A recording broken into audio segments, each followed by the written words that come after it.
All right, we're back, and we are live on Free For All Friday. But as I mentioned, if we are going to ever suspend the Free For All for a bit to end the week, this guy is certainly deserving of that.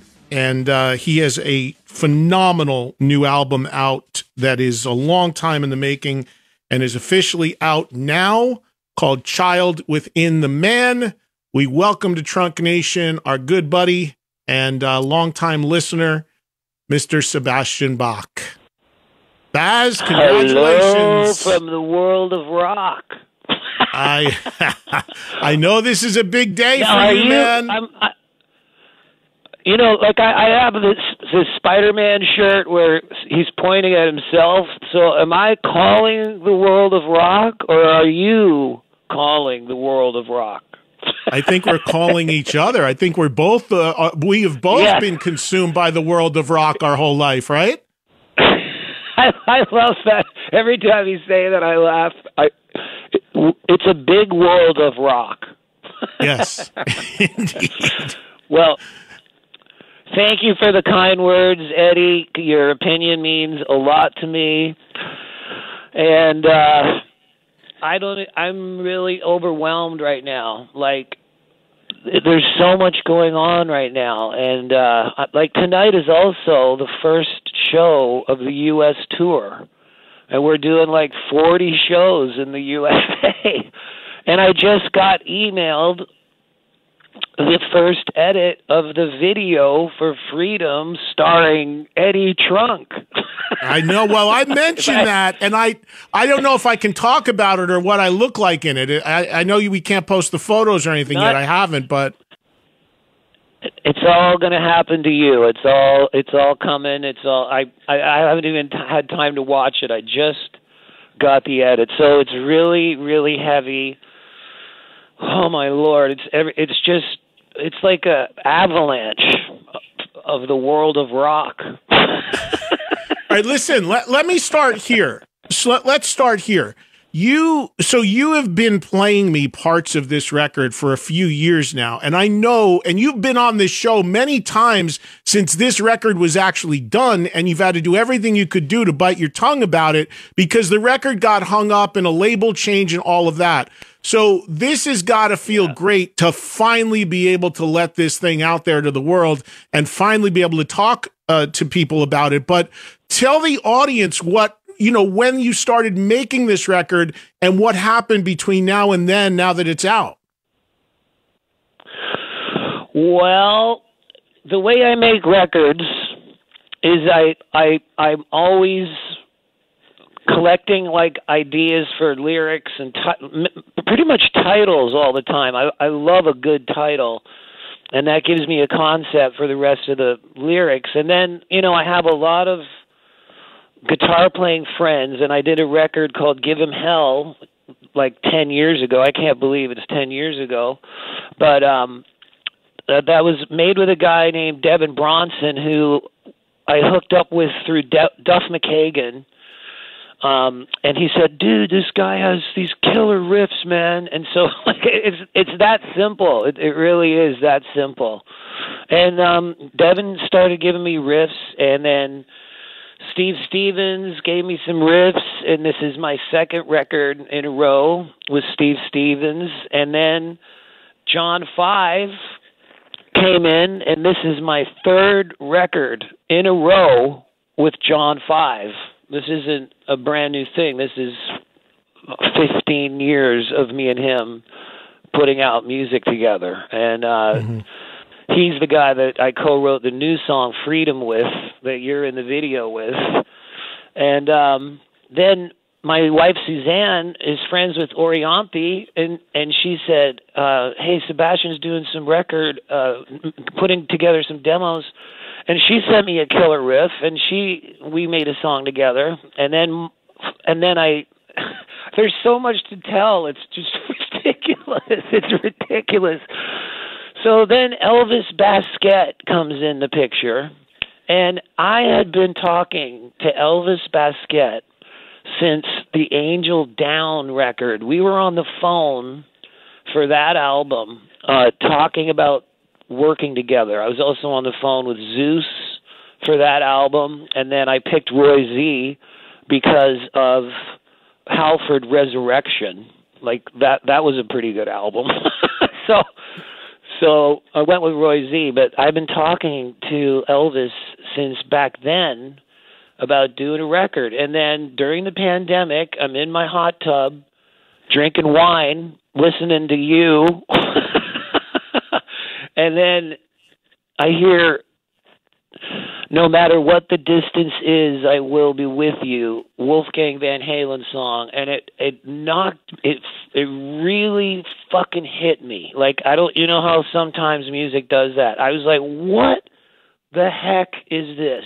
And the lyric and the singing and the song and the production, I immediately called my management and said, what's the deal? Because you guys didn't say who produced it when you played it.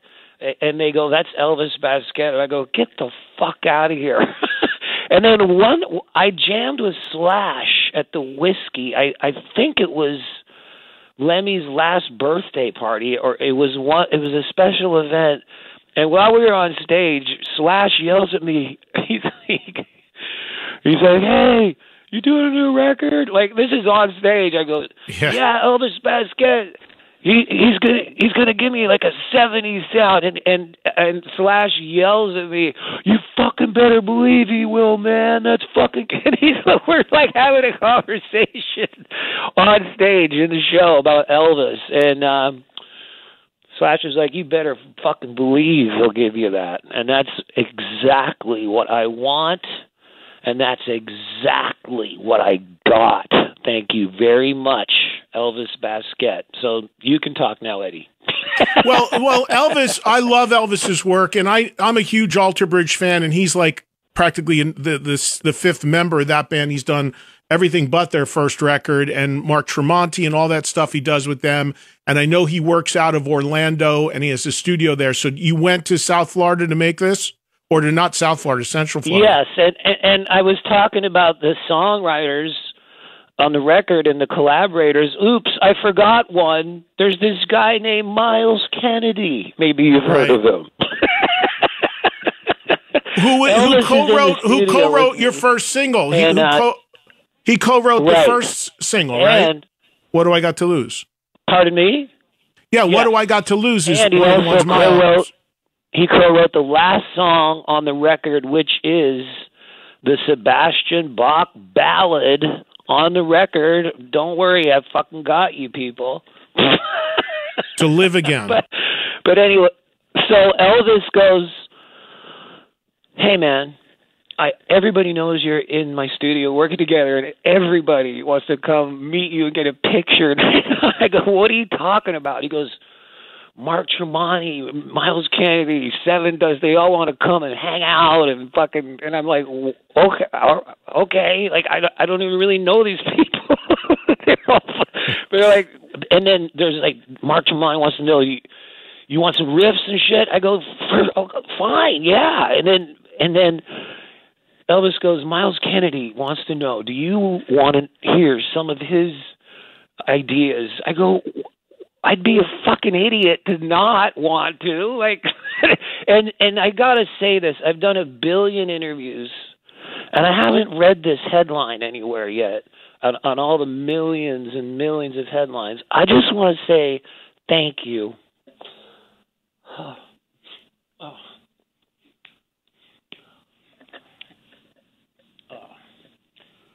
You all right, Baz? You talk for a second. So Miles has a couple tracks on here. The rest of the band that made the record outside of the guest appearances, Devin Bronson on guitar. The riffs are enormous. Some of the playing is enormous. And then Jeremy Colson, who's done some live shows with you, is the drummer on the entire record. And then also bringing the Slash angle into it, the bass playing on the entire record is our good buddy Todd Kearns. Yep. And I just got emotional because I just want to say thank you for, I can only assume Miles Kennedy was a kid listening to Youth Gone Wild,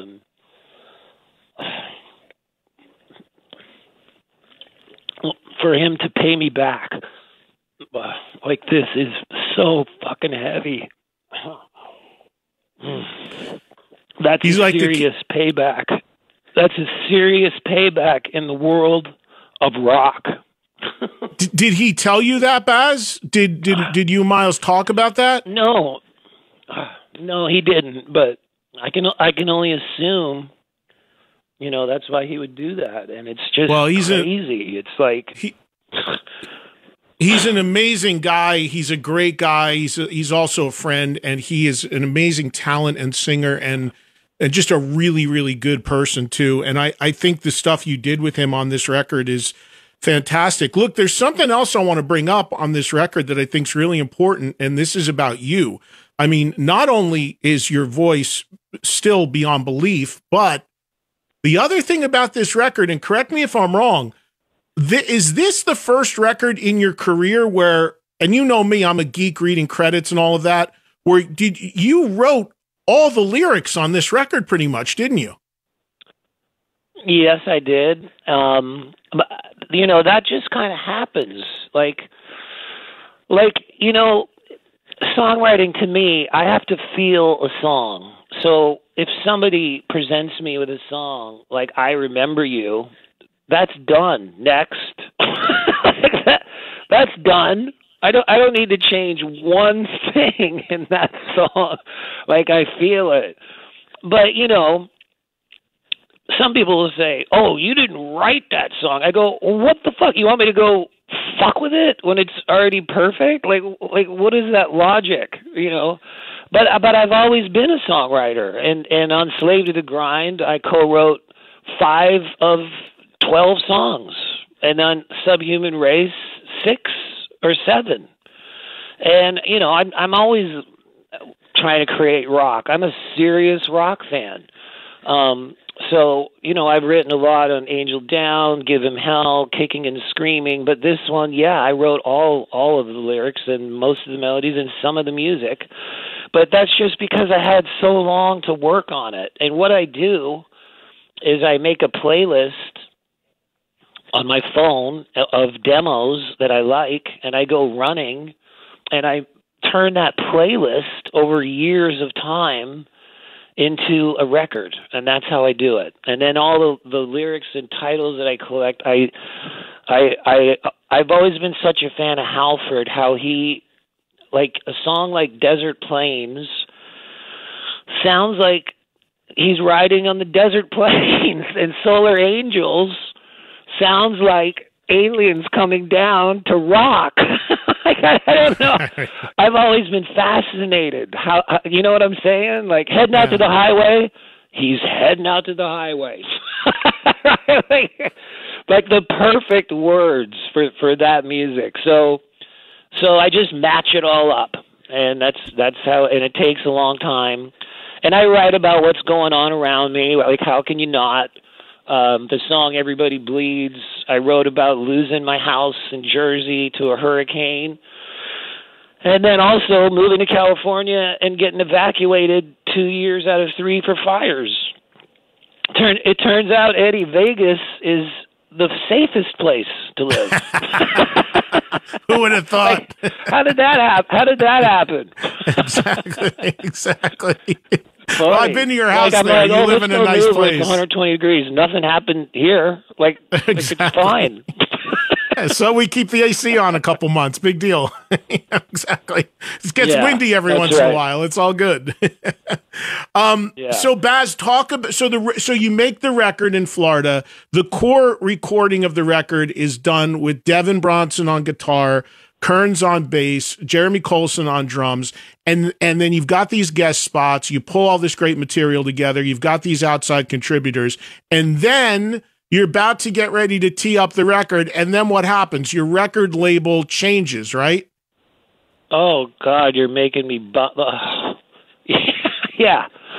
I mean, I guess I was signed to one label, a big label, and they were going to put it out, and then the guy that signed me started a new label, and it took a year or more for that to all happen, and it was like pure torture for me. I would go out with my wife to dinner, and she'd go, "Why are you in a bad mood?" Because people would go, "Hey, dude, what's going on?" I go, "Oh, I'm playing the '80s cruise." Or meanwhile, I got this fucking masterpiece, and I can't even talk about it or fuck. Oh my god! But when I listen to your interviews with Bruce Dickinson and Lars Ulrich about, you know, their albums, it's the same story. It like Shinjuku or whatever that is, Senseico. That, you know, they worked on Senjutsu. for you know, because I mean, it's a very obvious thing that when you're locked at home, like a musician, if you have any music, that's a good time to start working on it, you know, obviously. And then Elvis Basquet said, "You're coming to Florida," and I didn't even know that we could go to the airport. And he goes, "Nope, you're all coming." So sure enough, we all fly down there, and I think, oh man, this is going to be killer. I'm going to go to the beach. I'm going to go to Disneyland. This is going to be great. And we went out one night because Elvis's studio is so killer. He has a 1974 Neve console that Queen recorded on. Okay, so Oh, wow. if you're trying to get those tones, there's a good place to start. Okay, the song Freedom starts with this phase shifter on John 5's guitar, okay? And it goes down, I can't really mimic the phase shifter, but you'll hear it. And I go to Elvis, I go, "Fuck, man, that sounds like Fair Warning. That sounds like something off Fair Warning." He starts laughing. He goes, "Oh, does it?" I go, "Yeah." He goes, "Oh, that's funny. Because this MXR phase shifter is Eddie Van Halen's fucking phase shifter that he used on Fair Warning." I go, wow. "What are you talking about?" Because this is Eddie's pedal that I got from Wolfgang. And I go, "Man, I'm pretty good hearing my tones there." It's Eddie Van Halen's pedal that he did use on Fair Warning on that exact part. So to a fan like me, those little details just are incredible to me. Hey, let me ask you about a couple of my favorite tracks on the record. That the full record is out today, so everybody can go get it right now. But obviously, there's a couple singles and videos out. But beyond those songs, which are great, one of my favorites right off the first listen on the record was Vendetta. Tell me about that one, man. Are that you one kidding? kicks ass. Wow. Yeah. Well, that riff is deadly. That's like, Yes. that's like it could be in a video game or something. It's like such a heavy riff. It crushes me. But then I couldn't think of anything heavy to sing over that verse, so I went like very super melodic with all these harmonies, and then Elvis puts all this ear candy in there, and it's just it's like a kind of like a movie. You know, with all these sounds, there's some progressive elements to this record. Like there's some Rush feel to this record. There is, and there's some Halford feel definitely, and a song like "Hold On to the Dream" is my homage to the classic metal of the 70s that I worshipped, like Children of the Sea and Sign of the Southern Cross and Bible Black. That's my attempt at a song like that, and I fucking think I fucking got it pretty good. Yeah, well, and you know what? I've told you that since I've known you, going back to Skid Row and your solo records and everything. Like, one of the cool things that I love that you do vocally and with the music is that you will have those moments where you sing so like sweet and melodically and beautifully, and then you get the you just you get that roar, and then you just maybe nothing personifies that more than something like Beat Yourself Blind on Subhuman, where you're not like, to bleed again. And then, just fucking so heavy. So you got it. Like Tony Iommi told me that a long time ago, that the key to being truly heavy is to have the softer melodic moments and then just come punch you in the face, and it makes the heaviness even heavier. Credit where credit is due. This is my homage to Tony Iommi, what he just said. That's my favorite kind of song that does that is so pretty, and then it just fucking kicks your ass. You don't even see it coming, and like this. I tried to make a record that could have come out in '78, and that's impossible, obviously. But I collect vinyl. I also collect CDs, but I do collect vinyl because I love the artwork. I love everything about it. And my favorite vinyl is 70s, Cheap Trick. By the way, I got to mention, Eddie, I love how you sometimes change the emphasis on Cheap Trick, whether you're describing an action or a verb. You'll go, well, yeah, it was a little bit like Cheap Trick. Or then you'll go, well, then it was like Cheap Trick. I didn't even realize that. I had no idea. If they're doing something, it's Cheap Trick. But if it's like an album, it's Cheap Trick. I listen to your show a lot, dude. I guess you do. Thank you. I'll keep that in mind. But there's yes. a kid that used to do that with Triumph. When I was a kid, he goes, "Hey, did you hear the new record by Triumph?" I go, "What do you mean Triumph?" That's one word. What is Triumph? It's one word. Sorry. I used to call Van Halen Van Halen when and I was walking around the playground, and this girl goes, "Hey, you fucking idiot." She goes, "It's not Van Halen. It's Van Halen." Oh, okay. Are you sure? I used to call Yngwie Malmsteen Inigui Malmsteen. That's what I thought. I thought his name was Inigui. Anyways, one more song. Way, one more song. I saw Yngwie Malmsteen on your show, that metal show. He blew me away, man. When he was on that show playing, like I couldn't. He was the first guy to ever do it. He was. He was the reason we started doing the guitar segment. He brought his guitar. He wasn't taking no for an answer. And then that's how that all started, actually.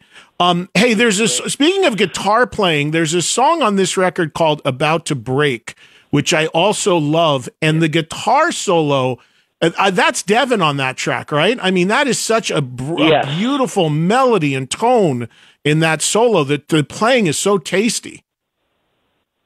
Yeah, that really blew me away. He worked really hard on it. It kind of reminds me of Rush, something Alex Lifeson would play. And he made it like an epic solo, and I absolutely love it. Like, I couldn't love this record more than I do. It's, you know what's crazy, man? I lived next to Adam Jones of Tool in Studio City. Yeah. And I introduced you guys and brought him to the bowling thing. And so he gives me his new CD, and I look at the back, and it says mastered by Robert Ludwig, and I go, get the fuck out. I go, that's not the guy that mastered Led Zeppelin 2 with too much bass that now is a collector's item. That's not the guy that mastered Kiss Alive. That's not the guy that mastered Steely Dan and the fucking Eagles. He goes, yeah, it is. I go, no, it's not. How old? He's in his 80s. He still does it. I go, there's no way. Because when I go collecting my vinyl and I see his name on the back, I know it's going to sound good on my stereo. Everything he does is incredible sounding. And so I said to my record company, if you want to make me happy, let's get him to master the record. And they go, okay. And Robert Ludwig requested a special mix of my album that was lower in volume that he specified that he wanted, and so he quote unquote could do his stuff, and it sounds like all of his records. There's some magical sound. I don't know what button he's pushing or what it is, but this is the only album in the world produced by Elvis Baskette and mastered by Robert Ludwig. And Robert Ludwig has, since this record, he has retired. So you put him in retirement. Is that good or bad? What? Is that good? That could be taken as a I said that could be taken as a compliment or a negative. This record drove him into retirement. He said, I can't take this guy. You ended his career, dude. He mastered Jimi Hendrix, "Cry of Love." You're like, listen how funny this is. I'm like, in Skid Row, like if we came up with a song title that was another song title, we wouldn't use it. Now everybody has resurrection and fucking every word gets used 1,000 billion times, right? And I had this song called Freedom, and I felt bad because one of my favorite Jimi Hendrix songs is Freedom, and I go, well, fuck it, man, everybody's now. And then Journey comes out, it's the Freedom Tour. I go, fuck, man, it's too late. But so then I'm playing the song Jimi Hendrix Freedom, and I look at the credits and it said mastered by Robert Ludwig. I go, oh my God. I go, he mastered Freedom by Hendrix and Freedom by Sebastian Bach. I go, I can't even take it. Like, I'm a fan of myself, Eddie. Yes, we know. I'm collecting my own record. Like, woo! Oh, sorry. There's just a lot going on, man. There really is. It's crazy. Well, it's all like right after I get off the phone. Right after I get off the phone with you, I got to watch the video. Then I got to go to sound check and do the fucking first show. And my backdrop got left in Nashville last night, so we got to hire a truck to get the backdrop from Nashville to Florida. It's just fucking crazy, dude. And then we're playing Welcome to Rockville on Sunday. I'm doing a show at 4 p.m. for 35 minutes. Like, what the fuck? Yeah, it's crazy. I'm opening up for Theory of a Dead Man. That's cool. Well, they're Canadian, I think. So yeah, there you go. Hey, so Let me ask you this: speaking of playing live, how much? And you're about, as we mentioned, your tour starts tonight in New Orleans. So everybody, check your dates. SebastianBach.com. Go see Baz. How much of this are you going to play live? How much is going to be in the set from the new album? We've already got the first 2 singles in the set, and they go over incredible. But Hold On to the Dream is going to take some rehearsal. But we've been doing What Do I Got to Lose and Everybody Bleeds every single show. We just did 6 or 7 shows in South America, and I got good news and bad news about that. You want to hear the bad news? Well, the good news was the shows were incredible. The bad news, Eddie, and I'm saying this to myself as much as I'm saying it to you, the days of my figure 8 headbanging are past me now. I cannot do that anymore. Tom Araya had to stop doing it. Phil Anselmo had to stop doing it. I just did 6 shows when I was doing it the way I usually do it. And when I got home, I have spent the last 5 days fucking paralyzed, taking Swedish massage, doing yin yoga stretching, because my neck and my back are telling me, dude, that shit is fucking over now. And it's freaking me out because I feel like Gene Simmons going on stage without the makeup. Like, that's part of my show. But what can you do? Yeah, but you don't want. Yeah, but I get it. I get it, and that obviously is part. But nothing's more important than the fact that you can still sing the stuff and sing it so well, and that's all that matters at the end of the day. And you're always going to be an animated guy on stage. But yeah, you got to take care of yourself, man. We're all getting older. Look, I don't know if you saw it. Did you? And of course, you got long old history with this guy. But did you see the Bon Jovi documentary and what he's going through with his voice? Well, no, I didn't yet, but I'm surprised that Snake and me are not in that. we're a huge part of his career. I was too. Like, I was too. Big. Yeah, he didn't. That's the one. Snake is like his best friend. I'm surprised that he's not in the special. It's weird. I know. And actually, I asked him that the minute I heard about it. Yeah, I was shocked by it. That was the only thing that surprised me. It was the only, because the thing is like over 5 hours long, and it is really good. And a lot of it is on what John's going through with his voice and surgery. It's hell.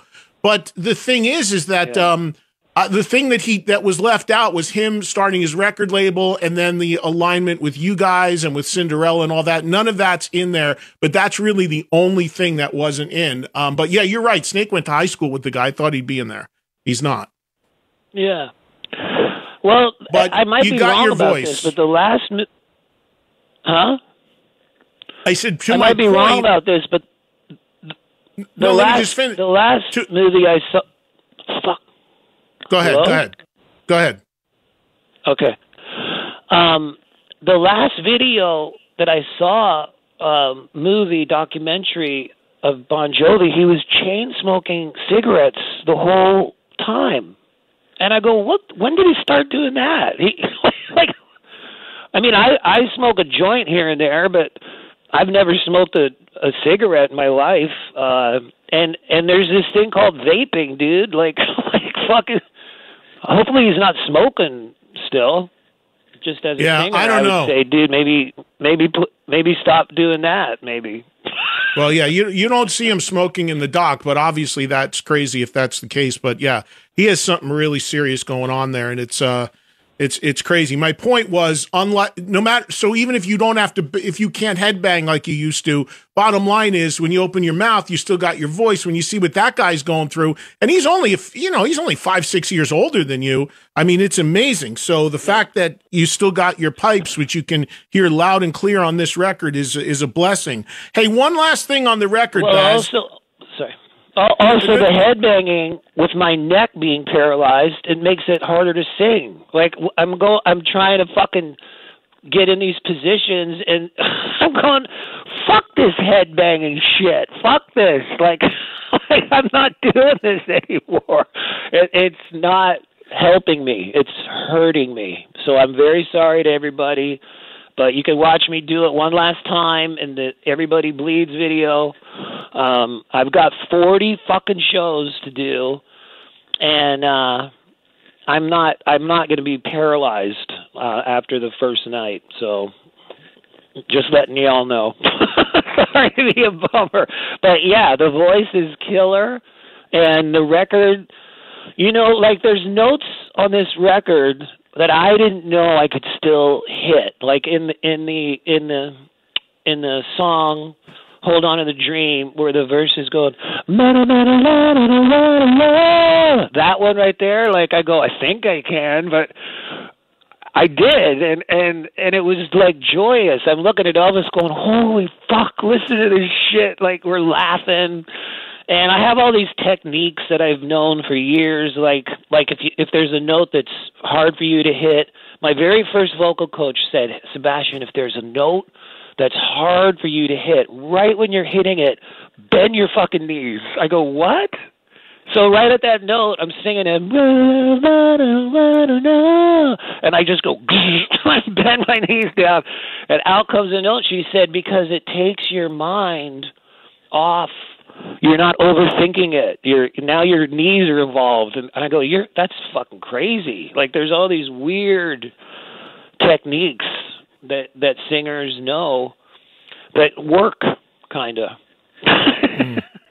Well, it's clearly working for you. Hey, so the album's out again today, and the one thing we didn't touch on the album that I want you to talk about for a second is the artwork, because we are both big fans of physical format, and you were nice enough to send me the vinyl, which I have right here, the CD, which I have, and you even did a cassette, which I have. I'd be curious how many of these you sell, because I know this is actually becoming a thing to some degree again, but you did it on cassette as well. But the artwork is stuff that your dad did. Tell people about this artwork, because I know your dad has done album covers, going back to Slave to the Grind, of course, that your late father had done a ton of really cool art. So talk about the significance of the cover. We live in this hilarious world of the internet, and you sent me this killer review of the record last night, and I learned on Angel Down, don't fucking read everything like the week it comes out, because you're gonna go. Just let the art have a life of its own. So I will read that. I love the headline. It said sonically monstrous. I will definitely read that one. That's why I sent it to you. So the artwork, I'm looking at all this stuff, and one of the comments is, this is the shittiest AI generated art. I go, AI fucking, I can't get all. I go, let me tell you something. This painting is a painting that was painted in 1978 by my dad. That's me on the field running towards the camera. The other painting is of me at Giant Stadium that my dad did in 1990. And the song Everybody Bleeds has that line, Child Within the Man. And I was looking at both of these paintings. That painting was in a roll of paintings that was in my storage in Vegas that has the original Subhuman Race painting that I showed you that's in the Freedom video. Mm-hmm. And I said, fuck, man, I better make sure that painting is taken care of because it's so hot. And so I went over there and got them all out of storage and unrolled them on my floor, and underneath the Subhuman Race was this painting. And I hadn't seen it since the 70s. And I go, and then I look up, and then there's the painting of me as a young man, and I go, child within the fucking man, you motherfucker. I go, this is it. This is the fucking, and because that line of that song kept going around in my head, and we were actually going to have this record be a self-titled record with just the logo on the front. So we somehow thought that was a good idea, but that's just being lazy, really, I think. So that's what happened. Child Within the Man, and I had the best artists in the world help me do this, because the original painting, the colors are very faded. It's not even finished, really, but it's amazing. And it's also Jesus on the front. He's a child within the man as well. And so your buddy Christian O'Mahony from Wentworth Galleries, we're going to be doing Sebastian art shows in the future that we're planning. He helped me with this. He hooked me up with Michael Goddard in Vegas, the guy that does all the merch for the Raiders. He hooked me up with him. Michael Goddard has some of this equipment that he has, like the biggest scanners in the world, where you can scan a painting like this that's 25 feet high. And so me and Handyman Dan rented a Ryder truck, got them off the walls, drove out to Michael Goddard's, got these two paintings scanned on these crazy scanners. Then those images were sent to a guy named Scott M. Fisher, who does all the Dungeons and Dragons artwork, and Christian O'Mahony hooked me up with him, and he put the two images together, and credit to him.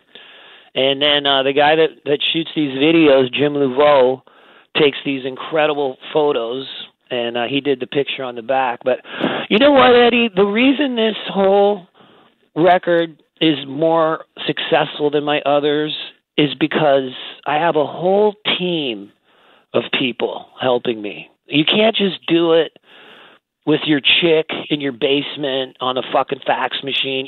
You need a fucking you need a team. And my management, Rick Sales, thank you, Ernie, Emma, my label, Reigning Phoenix Music, Oscar and Gerardo, all you guys. I have a digital team that runs my social media because I cannot keep up with it. I haven't been to my TikTok page and since this album came out. I hope it's great. It's too much. Like the internet's too much. It's just overwhelming. So yeah, I'm concentrating on singing good and not headbanging. That's what I'm concentrating. I have to fucking tell myself this because Eddie, there's a saying: when you make a record, you're playing for the audience. When you're doing a show, the audience is playing you. And when I see the crowd, I feel like the child within the man, and I feel no pain when I'm on the stage, and I bang my fucking head just like I was 19. And then I come off the stage, and I go to the hospital. Well, I have always said to anybody, and I've said this my whole life, especially as I get older. I don't want to say this out loud because it's beyond belief, but in August, I'm 60 years old, which is just nuts. But I don't feel anywhere close to that because I truly believe that this music that we love keeps us young. And if you're lucky enough to be in it in some way, like you are as a performer or what I do, it's another thing that helps keep you young because it's always changing. It's always evolving. But it does the minute I hear, like when I hear the opening riff of Everybody Bleeds come in or something, like you can't help but not to be like, that get in you. I mean, it's the same thing. If I go put on the first Rush album and the beginning of Finding My Way comes on, it's like, you can't help yourself. And that I think keeps you young. I see a lot of people around me that are my age that they're nothing like we are. And I don't know who's the smart one, but it's just like, people get old really quick. You do. That is the whole concept of the title and the cover. That's everything you just said. And that's the concept of me making something that feels like the 70s to me. That's the whole concept. Rock and roll makes me feel like the child within the man. And until the show's over, then I feel like the fucking old man within the man. Right. Right. Exactly. But when I'm listening to the music, when I'm performing the music, when I'm watching the videos, it makes me feel the same excitement that Van Halen and Kiss and, it's Eddie's fucking pedal. It should create the same excitement. Right, yeah, right. It's the same pedal. Totally. But that's the whole concept of it. That really is. That's it. That's all right, listen. And I know you got... Go ahead. I just hope every fan that gets this, even though I don't really like that word fan, I hope every listener that gets this feels the same exhilaration and childlike enthusiasm that is real within me. Like my wife calls me man-child. Everybody knows I'm like a big fucking kid. Everybody knows that. So I hope you all feel the same magical elixir of youth that this album is. That's all I can really say about it. It's except for it comes in 7 different formats: red, gold, glow in the dark, blue, eco. Oh, yeah, let me just say this. They said, "Hey Sebastian, pick your colors of your vinyl." I go, "Okay, well, give me some specifications on the sound." And there's a format called Bio that is the highest quality sound, and there's only 3 colors: black, blue, and green. So 3 out of the 7 black, bio blue, bio green are the highest quality sound. And then there's 4 crazy color variants: crystal clear, glow in the dark, red gold, which looks like a fucking gold album. It's so awesome. And turquoise or some Coke bottle green, Eddie. I got a Coke bottle green variant. What do you think of that? It's beautiful. And I'll tell you what, we should tell you. You sent me the vinyl, and look, you know what I keep going on here, but there's 2 quick things I wanted to ask you about looking at the vinyl. The packaging's incredible. The montage of photos in the gatefold is awesome. It goes through your whole life. Now, there's a photo in here of a guy doing the artwork who I'm sure clearly is your dad, right? That's your dad in that photo. Yes. Okay, there's Absolutely, a woman. dude. Is the woman your mom? Yes. That's yes.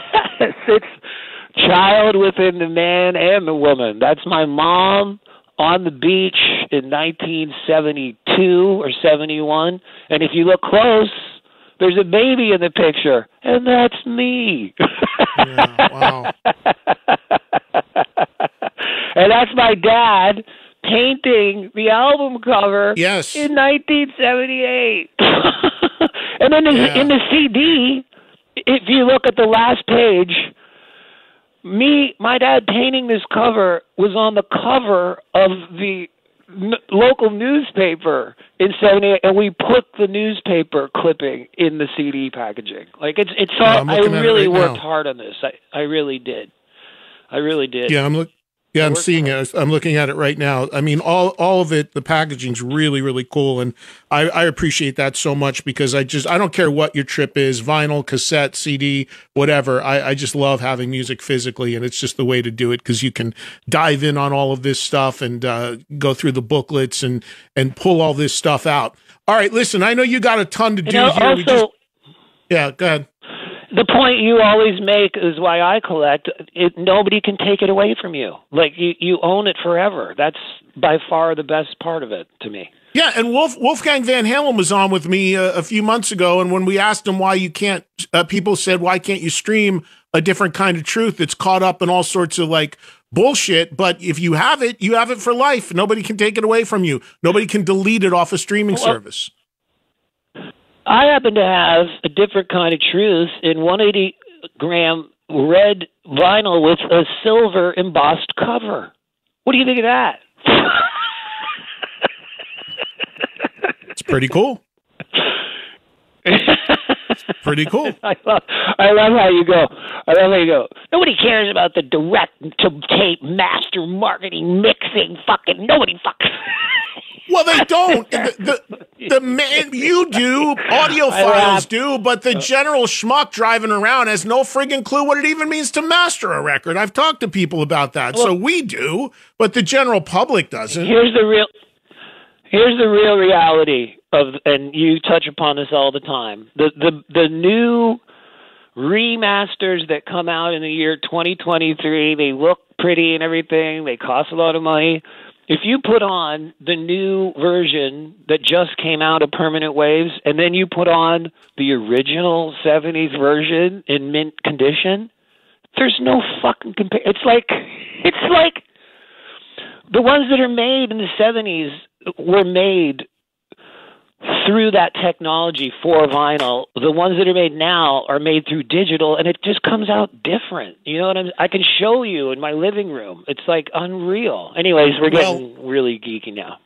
Right, but I love, to your point, I love what you said that Robert Ludwig said about the mix and said, I need it to be lower to do my thing, because one of the big problems is the volume wars, and everybody makes things too loud, and it becomes what's called brick-walled, and you don't hear anything because everybody pushes it. Then I put it on the radio, and it gets more compression, and it sounds like a train wreck. So that's why Robert Ludwig is Robert Ludwig, because he knows what the hell he's doing and wants everybody to be able to hear everything. You want it loud and punchy, but you want dynamics.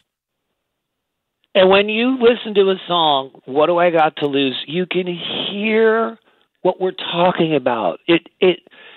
you can turn it up and it sounds incredible. It sounds so fucking good. And it's because it's not too loud. It's just crazy. I don't know why people think that sounds good. This fucking sounds good, and I know it does because I've heard it a lot.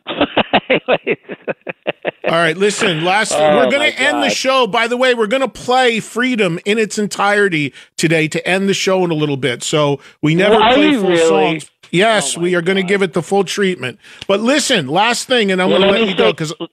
Yeah. Go ahead. Huh? Well, no, One thing about freedom.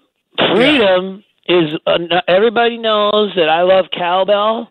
The song "Freedom" is a tribute to the cowbell, my favorite instrument in the world of rock. And all you guitar players, listen to John 5 in the opening riff.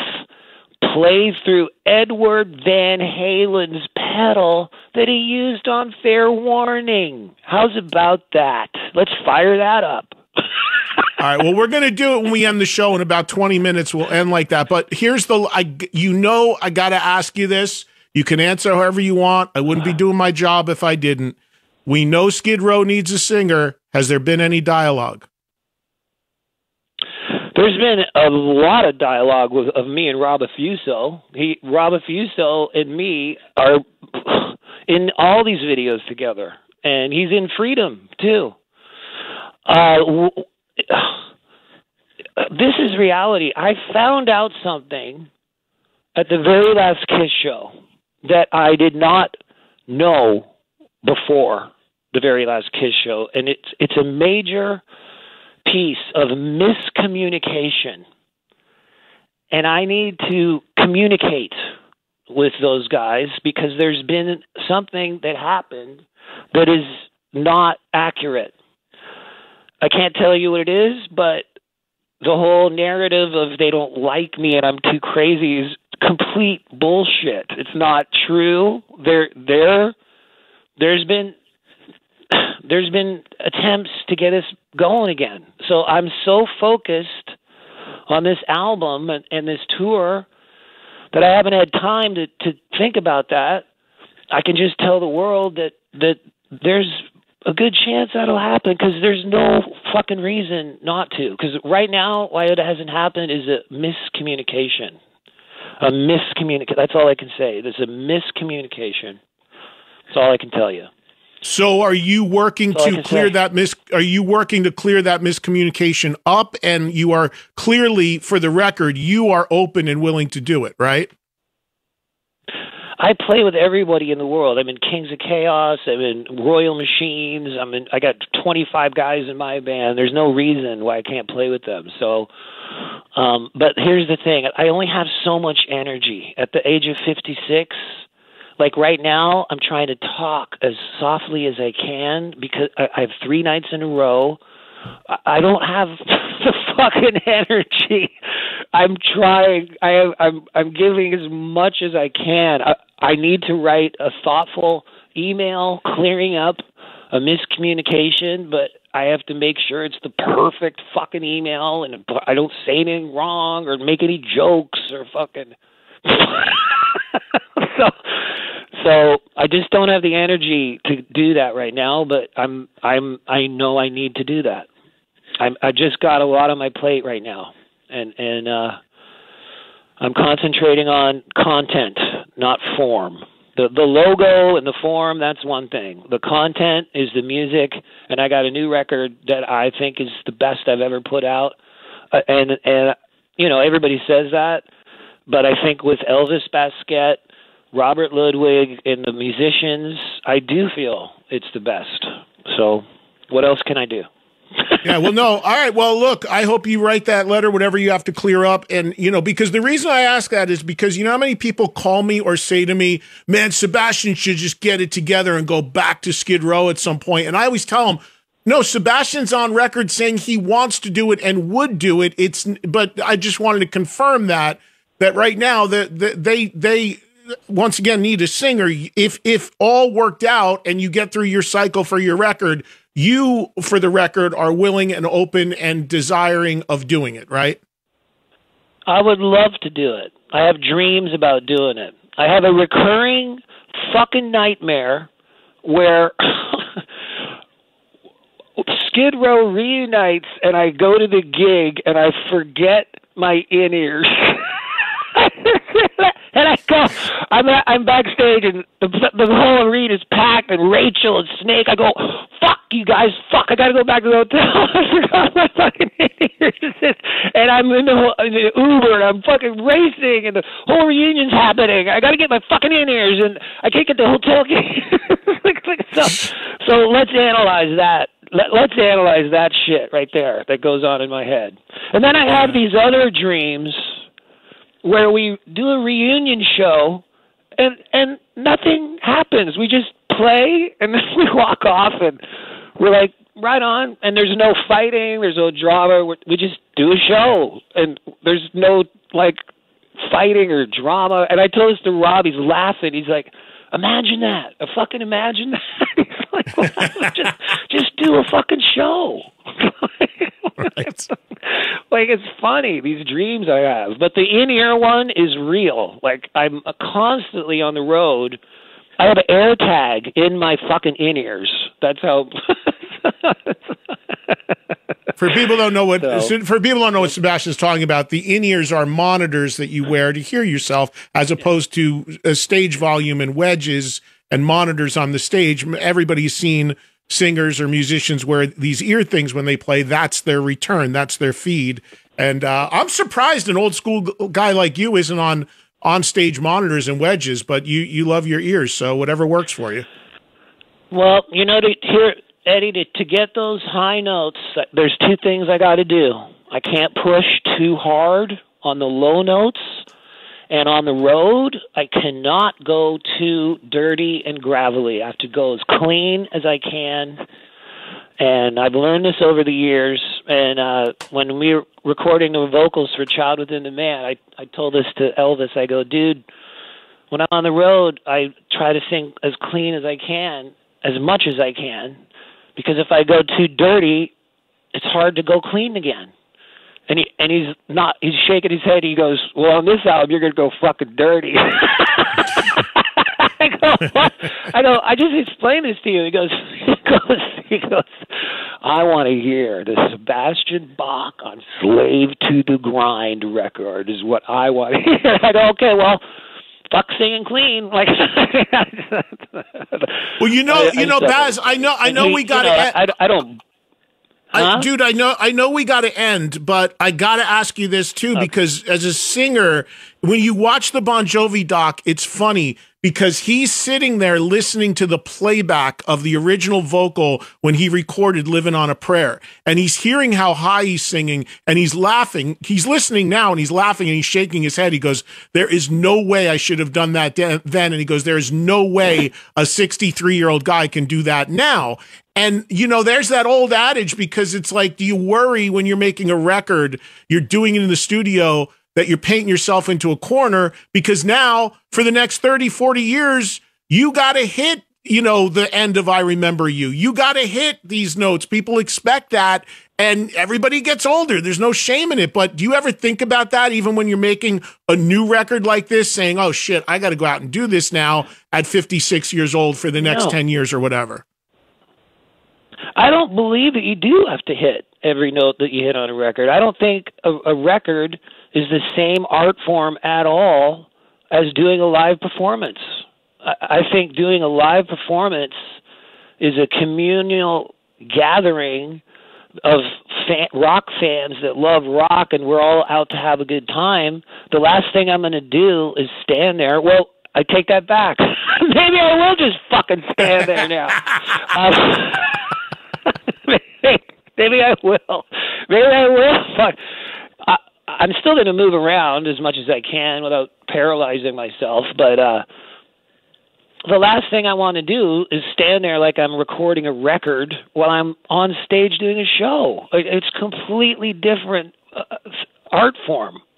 And I think of a guy like Halford, who I saw in Vegas, you can go on my Instagram page, scroll way down, it's like a year ago, and there's a reel that I made from my seat of Halford building into this fucking scream that is blood-curdling and as high as he ever did. And what is that saying? I might not be good all the time as I once was, but I'm good one time as I ever was. You know that saying? Yeah.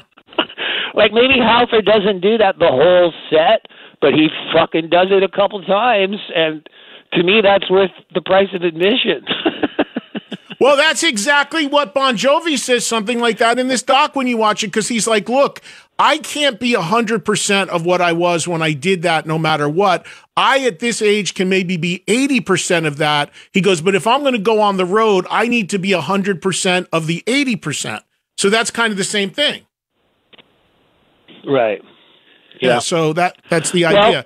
We all do what we can. You know, I look at a guy like Willie Nelson with hair down to his ass, smoking fucking weed on his bus, doing his new album, doing a tour. He's 92, for fuck's sake. Like, what? Like, you talk about this all the time. Mick Jagger? What is going on? Uncharted territory. Yes. It's completely astonishing. And, you know, I'm 56, and I'm like, I can't headbang. Well, I got nothing to say when there's Mick Jagger doing what the fuck he's doing. Like, totally. I should shut up. Hey, man, I got to go because I'm not going to have time to play the song if I don't. So let's let people hear it. We just did over an hour. Yes. Congratulations. The album is awesome. Child Within the Man is out today on every format you could possibly want. And, of course, streaming as well if that's your trip. And congratulations, man. I know you've been waiting on this day for a long time, and you delivered. The record's great. So have a great tour. Have a great first show tonight. And thank you, Eddie. That's why I put your name in the thank you list on the record and the CD and the cassette, because you keep us all sane. And without further ado, here's the new song by me and John 5. This is called Freedom. No, we're not playing it yet. I got to play it later. I got to do a break because we talk so long. So thank you for the intro, but we'll be playing it in about 10 minutes. So I'll end the show with it, but I'll let you go, man. I'll talk to you soon, bro. All right.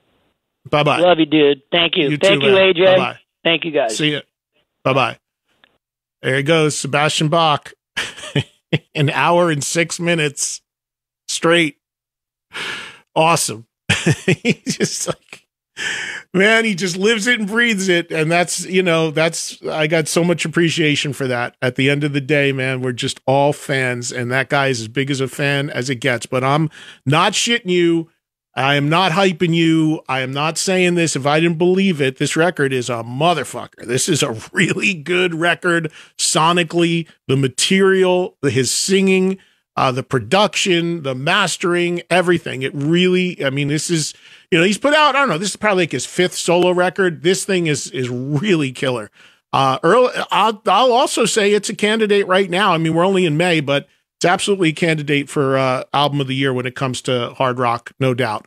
All right, so we'll play a track from it to end, but we went super long there, obviously, without a break. Let's take one now. We'll come back. We may have time. We'll squeeze in a couple calls, a couple other notes here on a Friday, and then we'll end the show with a track just released today as a single with John 5 on it from Sebastian's brand new album that we just spent a lot of time talking about. Eddie Trunk Nation will be right back.